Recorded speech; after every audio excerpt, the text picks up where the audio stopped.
मैं दिल्ली हूँ। आपने देखा किस प्रकार कलयुग चोरों की भांति दबे पांव आया, पुराने मूल्य बदलने लगे। गुरु पूर्णिमा पर जब महर्षि व्यास महाराज परीक्षित को आशीर्वाद देने नहीं आए, तो उन्हें बुलाने महामंत्री युयुत्सु व्यास आश्रम गए। वहां उनकी भेंट व्यास के शिष्य मुनि आस्तिक से हुई। व्यास ने महामंत्री को यह कहकर उल्टे पांव लौटा दिया कि उनके राज्य में कलयुग प्रवेश करने वाला है और उन्हें महाराज परीक्षित के पास होना चाहिए। इधर मध्य रात्रि में कलयुग स्वप्न में परीक्षित से शरणार्थी बनकर शरण मांगने आया और परीक्षित ने उसे स्वर्ण में निवास करने की अनुमति दे दी। देखते ही देखते कलयुग विकराल होता चला गया। स्वप्न टूटते ही परीक्षित महामंत्री से मिलने गए, जहां महामंत्री ने उन्हें अधिक सावधान रहने की सलाह दी। किंतु दूसरे ही दिन राजसभा में कलयुग ने अपना रंग दिखाया। उत्तंक नाम का एक विद्यार्थी महाराज परीक्षित से गुरु दक्षिणा में देने के लिए महारानी के स्वर्ण कुंडल की याचना करने आ गया। शिक्षा के मंदिरों से स्वर्ण की मांग प्रारंभ हो चुकी थी। मैं नैतिकता के गिर जाने के भय से कांपने लगी थी और महाराज परीक्षित महारानी से स्वर्ण कुंडल मांगने गए। महारानी ने उन्हें कुंडल तो दिए, किंतु स्वर्ण के बदले स्वर्ण लेकर। महाराज परीक्षित मेरी ही तरह चिंतित थे कि अब कलयुग न जाने किस किस रूप में दिखाई दे।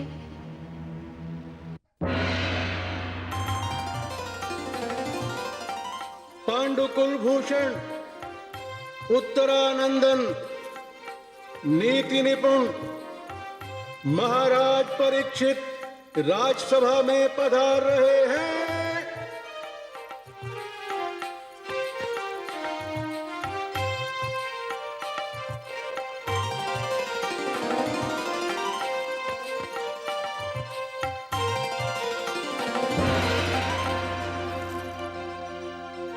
आओ विद्यार्थी, हमारे पास आओ।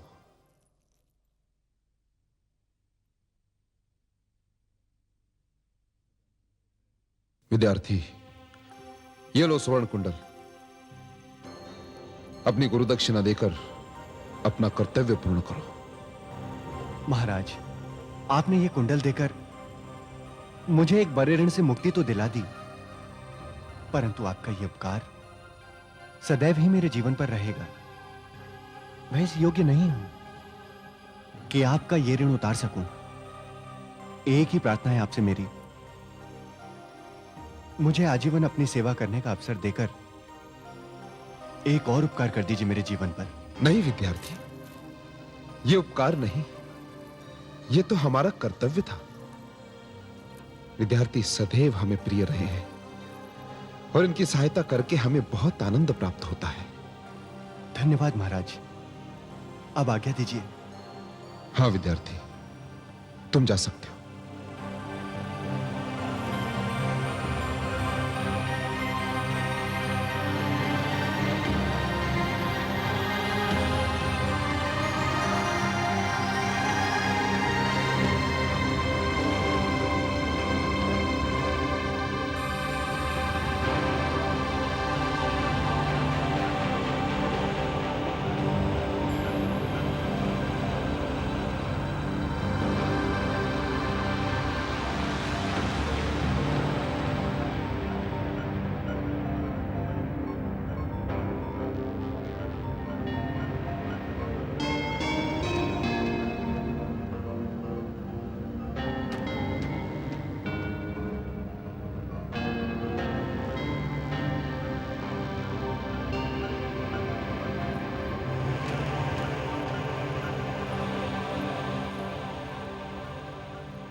महाराज। प्रणाम दादाश्री। आप इस समय? हाँ, मैं आना पड़ा मुझे इस समय तुम्हारे पास। मैंने तुम्हें चेतावनी दी थी कि कलयुग का काला नाग फन फैलाए डसने आ रहा है। मैंने तुम्हें सूचित किया था कि ये विनाशकारी आंखें विनाश का प्रकोप लेकर आ रही हैं। मैंने सावधान किया था तुम्हें कि इससे बचना है, किंतु नहीं, तुमने मेरी बात नहीं मानी और वही हुआ जिसका भय था। अब लगता है कि महर्षि व्यास की एक एक बात सत्य होने वाली है। गुरुपत्नी का स्वर्ण के प्रति लोभ, विद्यार्थी का अनुचित मार्ग, राजा का बिना सोचे समझे वचन देना और महारानी का अपने पति को कर्तव्य पालन से रोकना। आप क्या समझते हैं महाराज कि ये सब साधारण घटनाएं हैं? आपने तो स्वप्न में देख लिया था महाराज कलयुग को। उसने जिस प्रकार और जिन स्थानों पर रहने की अनुमति मांगी थी आपसे, उसमें प्रधान स्थान स्वर्ण था। मैंने कहा था आपसे कि यह स्वप्न नहीं है, यथार्थ का संकेत है। फिर भी आपकी चेतना नहीं जागी। कलयुग ने अपना कार्य आपके राजमहल, आपकी राजसभा से आरंभ किया। उसने सिद्ध कर दिया कि उसका निवास केवल स्वर्ण ही है। वो गुरुपत्नी की इच्छा बनकर गुरुकुल से निकला। वो गुरुदक्षिणा बनकर विद्यार्थी के साथ आपके राजमहल में आया। वो राजसभा में राजा का वचन बन गया और महारानी के समक्ष पहुंचकर उसने लोभ और मोह का रूप धारण कर लिया। महारानी के हाथों से निकलकर वो राजा का अभिमान बन गया और अब दान बनकर वो विद्यार्थी के साथ महल से निकल चुका है। महाराज, निकल चुका है। अब यह देखना है कि वो कितने रूप धारण करता है, कितना विनाश लाता है, कितने प्रकोप लाता है, कितनी अराजकता फैलाता है। महाराज, हम सोच रहे हैं कि यदि राजमहल उसके प्रभाव से न बच सका तो हमारी प्रजा का क्या होगा? आप सत्य कह रहे हैं दादाश्री। न जाने उस समय क्या हो गया था हमारी सद्बुद्धि को कि हमने आपकी बात नहीं मानी, आपसे परामर्श नहीं किया। दादाश्री, अब आगे क्या करना है? महाराज, कलयुग को रोकना प्रजा के वश की बात नहीं। उसे यदि कोई रोक सकता है तो केवल आप, केवल राजा। इस बात में कोई संदेह नहीं कि कलयुग ने पूरी शक्ति से आक्रमण किया है। उसे मुंह तोड़ उत्तर देना केवल आपका कर्तव्य है। इस लड़ाई में आपके पास जो शस्त्र हैं वो है पांडवों की नीति, आर्यों की परंपरा, धर्म का संयम और हमारा परामर्श और आपका निर्णय। अब यह देखना है कि इस युद्ध में कौन परास्त होता है और कौन विजयी।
रुक जाओ।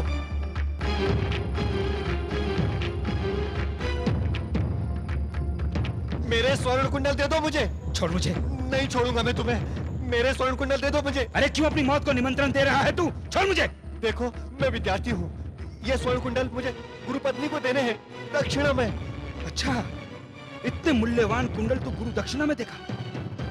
कहां से चुरा कर लाया से? कहां से चुराया से बोल। अरे भाई चुरा कर नहीं लाया हूँ। चुराया नहीं है तो क्या ये आकाश से टपके हैं तेरे लिए या धरती से प्रकट हुए हैं? बोल। अरे भाई दया करो मुझ पर। दया करूं मैं तुझ पर? नहीं कर दी दया। अरे दया करो मुझ पर। अरे तू ऐसे नहीं मानेगा। एक तो मेरे स्वर्ण कुंडल ले लिए, ऊपर से मुझे मार भी रहे हो। क्यों अत्याचार कर रहे हो मुझ पर? मैं अत्याचार कर रहा हूँ? मैं अत्याचार नहीं कर रहा हूँ चोर कहीं के। मैं आनंद उठा रहा हूँ, आनंद उठा रहा हूँ, आनंद उठा रहा हूँ मैं। अरे रुको। अरे अरे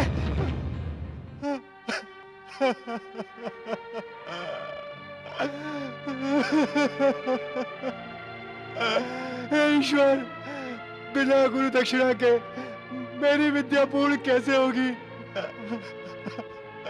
हे ईश्वर।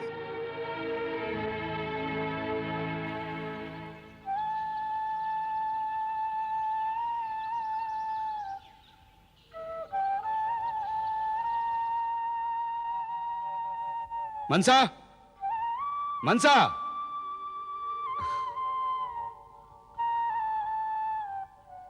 अरे भैया आप आइए ना भैया। क्या बात है भैया? अरे मनसा, मेरी पुत्री मोहिनी कहाँ है? मोहिनी? वो दिन भर घर में रहती कहाँ है भैया? वो तो वन में ही घूमा फिरा करती है। ना उसे खाने पीने की कोई सुध है और ना ही किसी और बात की चिंता। अरे उसे चिंता करने की आवश्यकता ही क्या है?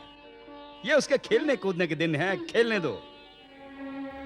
हाँ भैया, पर इस प्रकार किसी भी युवती का अकेले वन में घूमना फिरना अच्छी बात नहीं है। इसमें बुरा क्या है? कोई क्या कर लेगा मेरी पुत्री का? बस आपके इसी लाड़ प्यार ने उसको इतना बिगाड़ दिया है। अब मुझे दोष क्यों देती है? ये तेरे लाड़ प्यार का परिणाम है जिसने उसे सर पर चढ़ा रखा है।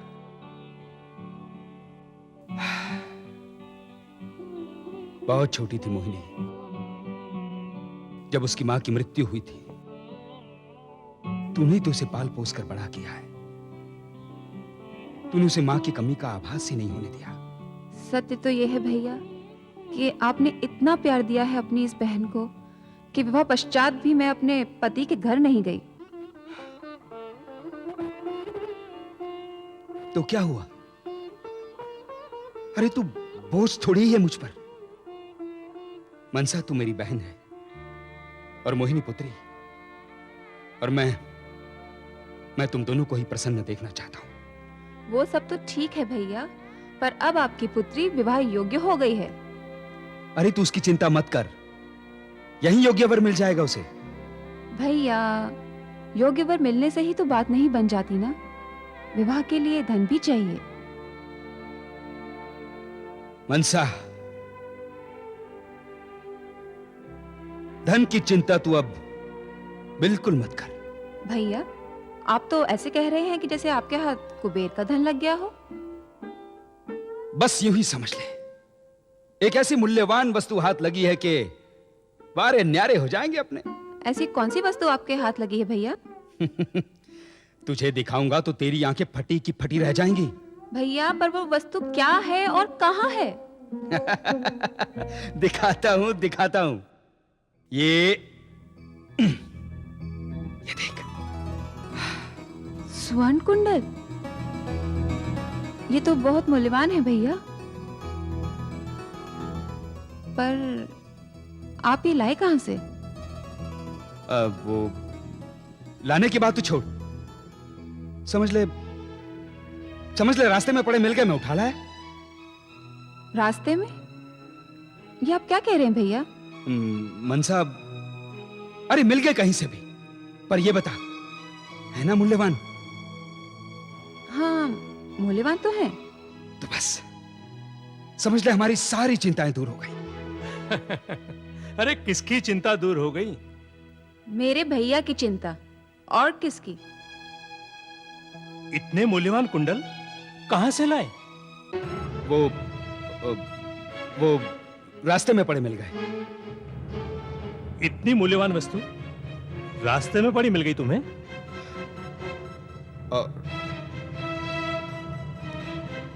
और नहीं तो क्या? मैं नहीं मानता, मुझे तो संदेह है। संदेह? तो क्या भैया कहीं से चोरी करके लाए हैं? यदि इसने ऐसा किया है तो ये अच्छी बात नहीं है। मनसा, सुन ली इनकी बातें? जब भी आते हैं बस जली कटी ही सुनाते हैं। मैंने झूठ थोड़ा ही बोला है। अब तू ही बात कर इनसे, मैं जा रहा हूं। भैया, मैं पूछती हूँ तुम्हें क्या मिला मेरे भैया का हृदय दुखाकर? मैंने उसका हृदय नहीं दुखाया मनसा, मैंने तो बस एक बात पूछी थी। इस प्रकार पूछी जाती है बात? मुझसे विवाह करके तो तुमने मुझे कोई सुख दिया नहीं। भैया के घर में बैठकर खाते हो, ना तो कोई परिश्रम करते हो, ना ही कुछ कमा के लेकर आते हो। जिसका दिया खा रहे हो उसी की बुराई करते हो। नहीं मनसा, नहीं, मैं उसका दिया हुआ नहीं खाता हूँ। मैं तो भिक्षा मांग कर अपना पेट पालता हूँ। मांग के ही खाते हो ना? नहीं मनसा, इसे मांगना नहीं कहते। हम ऋषि हैं, जग कल्याण के लिए हमारा जन्म हुआ है। हम लोगों में विद्या का प्रकाश फैलाते हैं, घर घर ज्ञान का दीपक जलाते हैं, इस समाज से अज्ञानता का अंधकार दूर करते हैं। तब जाकर लोग अपना कर्तव्य समझते हैं हमारा भरण पोषण करना। हाँ, स्वयं तो जीवन भर भिक्षा मांगते रहे। एक पुत्र है हमारा, उसे भी स्वयं की भांति ऋषि बनाकर आश्रम भेज दिया। वो भी भिक्षा मांगकर जीवन यापन कर लेगा। मेरे तो कर्म ही फूटे थे कि मैंने तुमसे विवाह किया। ना तो पत्नी का सुख मिला और ना ही माँ का। तुमसे विवाह करने से कहीं अच्छा होता कि मैं कुंवारी रहती जीवन भर।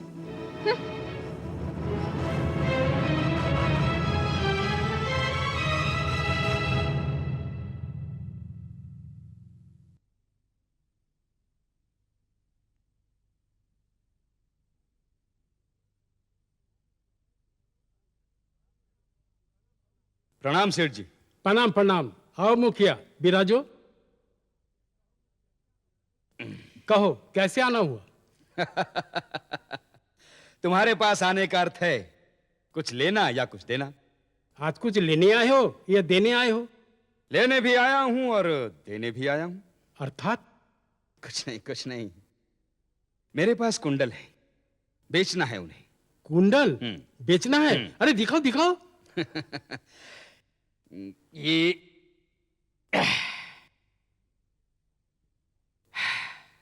ये लो।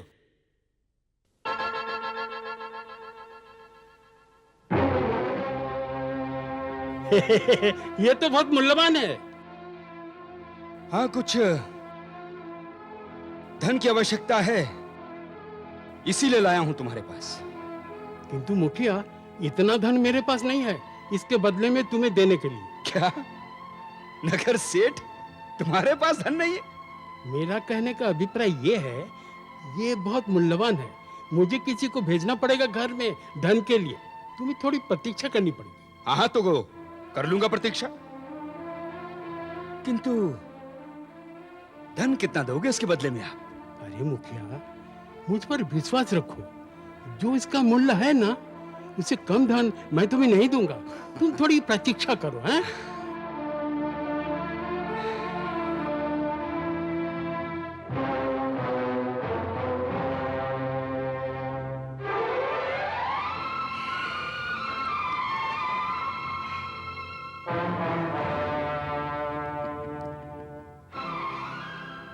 मुखिया, घर में कोई मंगल कार्य होने वाला है जिसके लिए तुम ये मूल्यवान स्वर्ण कुंडल बेचना चाहते हो? नहीं नहीं, ऐसी तो कोई बात नहीं। बात कैसे नहीं है?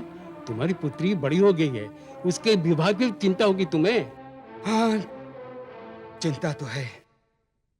बस जैसे योग्य वर मिल जाए तो कर दूंगा उसका विवाह। योग्य वर माने तुम्हारे जैसा? हाँ हाँ, मेरे जैसा।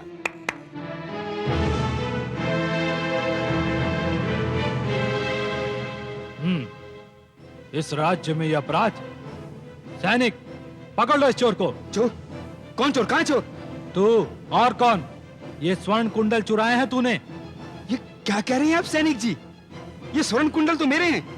ये नगर सेठ झूठ बोलता है। ये नगर सेठ झूठ बोलता है और तू सच। इसका पता तो महाराज परीक्षित के सामने जाने के पश्चात ही लग जाएगा। चल। नहीं, मैंने कोई चोरी नहीं की है। ये कुंडल मेरे हैं। सीधी तरह चलता है, नहीं तो मारते हुए ले जाऊंगा। सैनिक, पकड़ लो इसे। नगर सेठ, तूने अच्छा नहीं किया। बहुत भयंकर परिणाम होगा इसका। अरे चल। धोखा दिया तूने मुझे। चल किया मेरे साथ। चल सीधे। नहीं छोड़ूंगा मैं, नहीं छोड़ूंगा तुझे।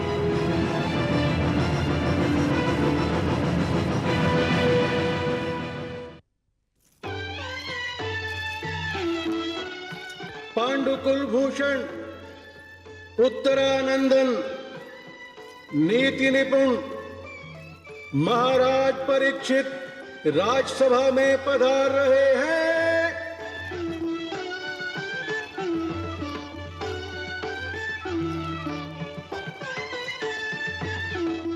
प्रणाम दादाश्री। आयुष्मान भव, यशस्वी भव, सौभाग्यवती भव। विराजमान हो महाराज, विराजमान।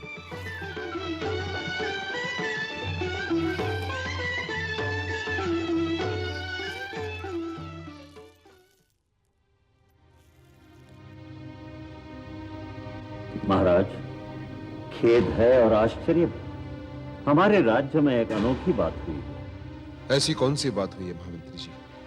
महाराज, हमारे राज्य में एक चोरी की घटना प्रकाश में आई। चोरी? वो भी हमारे राज्य में? हाँ महाराज। महामंत्री जी, जब से हमने राज सिंहासन संभाला है, तब से चोरी की एक घटना पहली बार हमारे कानों ने सुनी है। चोर को हमारे सामने प्रस्तुत किया जाए। जो आज्ञा महाराज। चोर को राजसभा में प्रस्तुत किया जाए।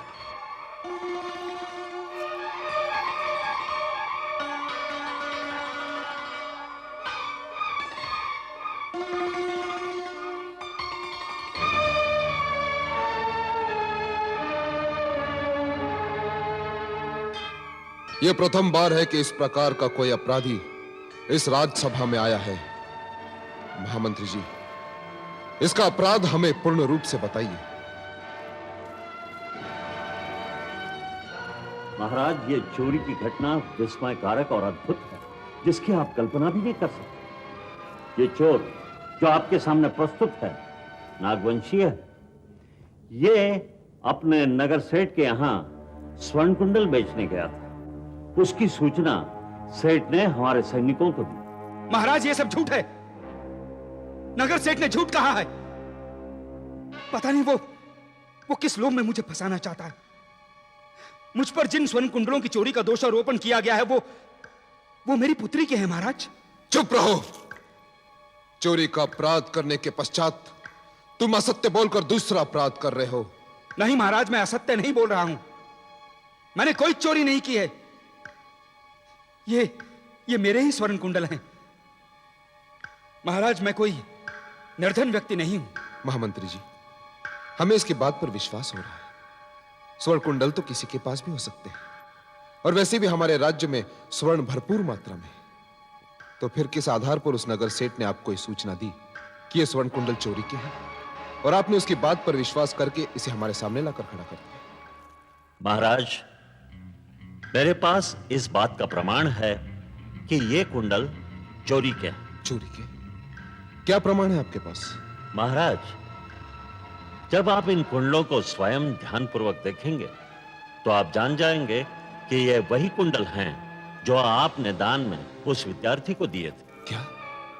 हाँ महाराज, ये देखिए।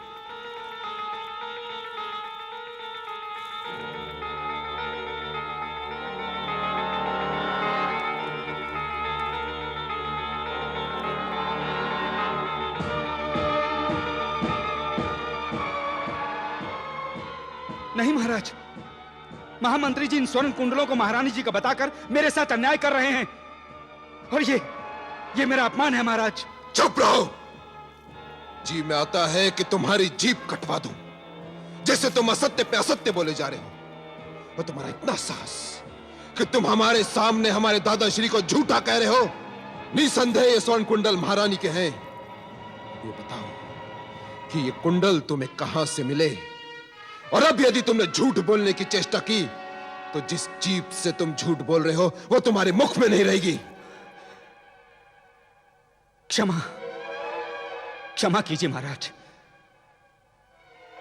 ये मुझे रास्ते में पड़े मिल गए और मैंने इन्हें उठा लिया, और भय और घबराहट के कारण मैंने कह दिया था कि ये मेरी पुत्री के हैं। नहीं, तुम अभी भी असत्य बोलकर एक गंभीर अपराध कर रहे हो। ये कुंडल तो हमने विद्यार्थी को दिए थे। अब सच बताओ कि तुमने उस विद्यार्थी के साथ क्या व्यवहार किया। कहीं स्वर्ण के मोह में आकर तुमने उसकी हत्या तो नहीं कर दी? नहीं महाराज, नहीं। सच बताओ, यदि तुम्हारा यह अपराध सिद्ध हुआ तो वासुदेव की सौगंध, हम तुझे ऐसा दंड देंगे कि तेरी आने वाली पीढ़ियां भी कांप उठेंगी। नहीं महाराज, मैं सत्य कह रहा हूं, मैंने किसी की हत्या नहीं की है।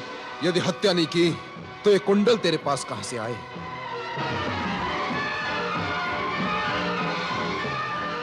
महाराज की जय हो। क्या बात है?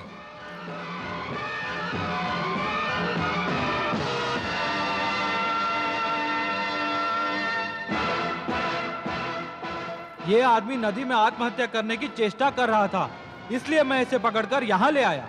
कारण का पता तो चल गया, परंतु तुम आत्मघात करने क्यों गए थे? विद्यार्थी, हमने तुमसे पूछा कि तुमने आत्महत्या करने का प्रयास क्यों किया। महाराज, मेरे अपराध को क्षमा कर दीजिए, क्योंकि मुझ जैसा भाग्यहीन इस संसार में कोई नहीं है। मैंने गुरु दक्षिणा के लिए महारानी के कुंडल मांगे थे आपसे।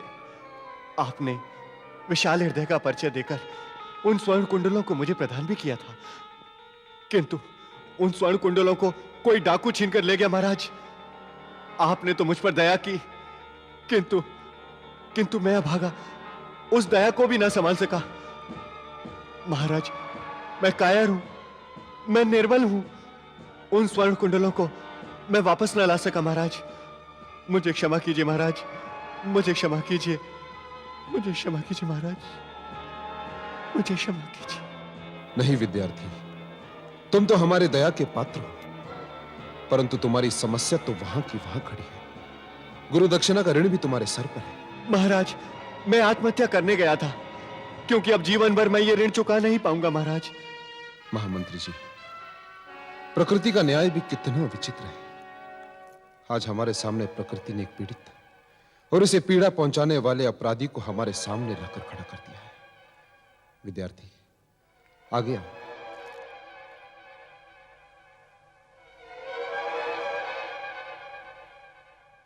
ध्यान से देखो इस व्यक्ति को। क्या तुम इसे पहचानते हो? बताओ।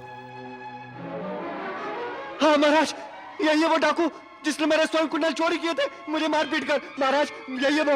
महाराज, इसे जाने मत दीजिए। महाराज, इसे जाने मत दीजिए। इससे पूछिए मेरे स्वर्ण कुंडल कहाँ है। महाराज, यही है वो। महाराज, इसे जाने मत दीजिए। महाराज, इसे रोकिए। घबराओ मत विद्यार्थी, वो स्वर्ण कुंडल हमारे पास है, इसके पास नहीं। तुम हमारे समीप आओ। आओ।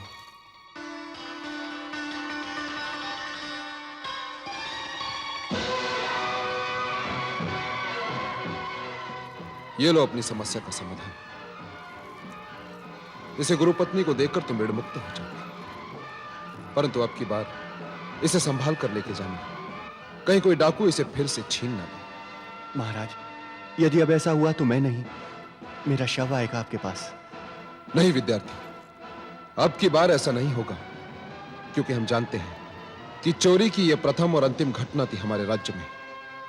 तुम निर्भय होकर जाओ। महाराज, इस उपकार का ऋण इस जन्म में तो चुका नहीं पाऊंगा मैं, किंतु प्रार्थना है ईश्वर से मेरी कि अगले जन्म में आपका ही सेवक बनाकर मुझे पैदा करे।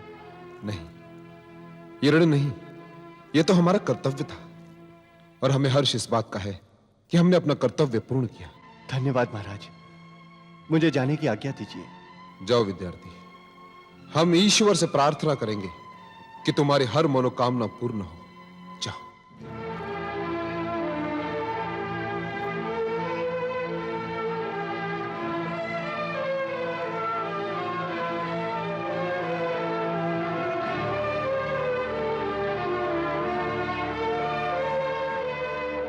अपराधी, हमारे राज्य में इस प्रकार का अपराध हमारे सामने इससे पहले कभी नहीं आया।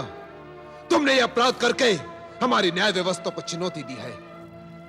इस अपराध का दंड हम तुझे स्वयं देंगे, और इस अपराध का दंड यह है कि हम तेरे दोनों हाथ तेरे शरीर से अलग कर दें। क्षमा कीजिए महाराज, मेरा अपराध क्षमा कीजिए।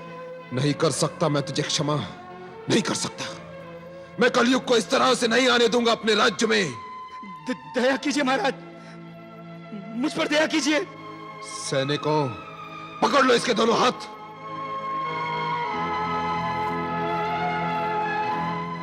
नहीं महाराज, दया कीजिए महाराज, मुझ पर दया कीजिए महाराज। नहीं महाराज, नहीं, दया कीजिए महाराज। महाराज ठहरिए, रुक जाइए महाराज।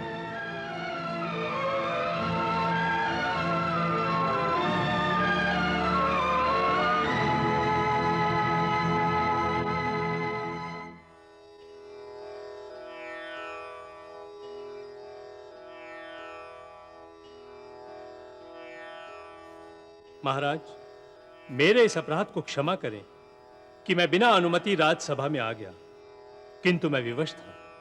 अनुमति मांगने का समय नहीं था मेरे पास। कौन है आप और क्या चाहते हैं? महाराज, मैं ऋषि जर हूं। हम ऋषियों का आदर करते हैं, परंतु आपका इस अपराधी से क्या संबंध है? राजन, ये मेरी पत्नी का भाई है। क्या आप जानते हैं कि इसने कितना बड़ा अपराध किया है? महाराज, मैं जानता हूं इसके अपराध को, और यह भी जानता हूं कि ये आपकी दया के योग्य नहीं है, किंतु महाराज, आप इसे क्षमा करें।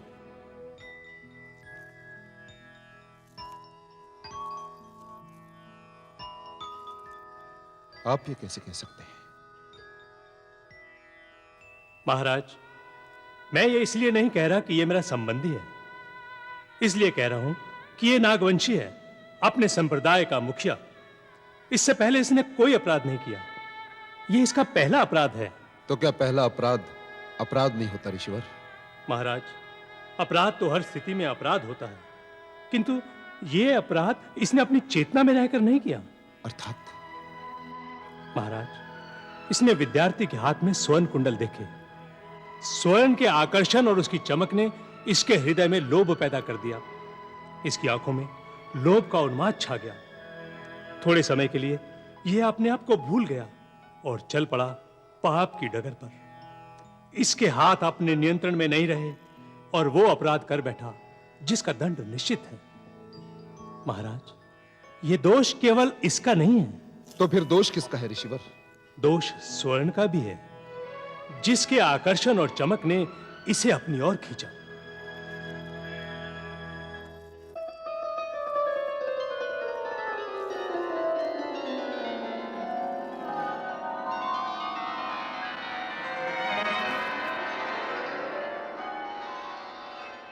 महाराज, आप तो जानते हैं, स्वर्ण को कनक भी कहते हैं और कनक धतूरे को भी कहते हैं। कनक में कनक से अधिक मादकता होती है। एक कनक को खाने से मनुष्य पागल उठता है, किंतु इस कनक को तो देखने भर से पागल उठता है। मैं मानता हूं तक्षक दोषी है, किंतु दोष स्वर्ण का भी है। महाराज, मेरी आपसे विनती है महाराज कि इसके प्रथम अपराध को इसकी अज्ञानता समझकर क्षमा कर दिया जाए।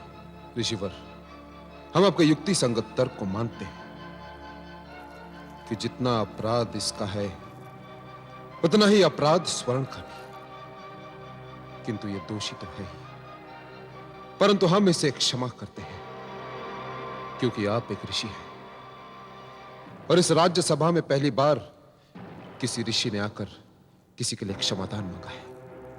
हम आपको रिक्त हाथों वापस नहीं भेज सकते, हम इसे मुक्त करते हैं। परंतु ऋषिवर, यह दंड का अधिकारी है। अभी आपका उत्तरदायित्व है कि आप इसे क्या उचित दंड देते हैं। महाराज, आप विश्वास रखें, मैं दूंगा इसे दंड। तब आप इसे ले जा सकते हैं। प्रणाम कर महाराज को मूर्ख, इन्होंने तेरा अपराध क्षमा कर दिया। प्रणाम महाराज।